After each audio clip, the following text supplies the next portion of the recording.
Bristol Community College, Mathematics with Dan Avedikian, Math 060, Topics in Developmental Math, Section 1.5, Problem 5. This is Section 1.5, Problem 5. It says round 331,643 to the nearest thousand. So first, identify the position to which you're going to round.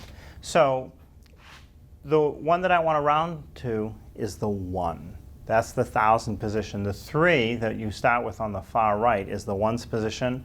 The 4 next to that is the tens position. The 6 is the hundreds position. So now the 1 is the thousands position. So now I look at the digit that is 1 position to the right of that, which is a 6. 6 is big enough to bump this 1 up to a 2.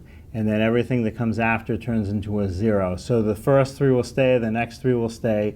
When I round what was a 1 gets pushed up to a 2, and then everything that comes after it gets turned into a 0. So rounded to the nearest thousand, the answer is 332,000.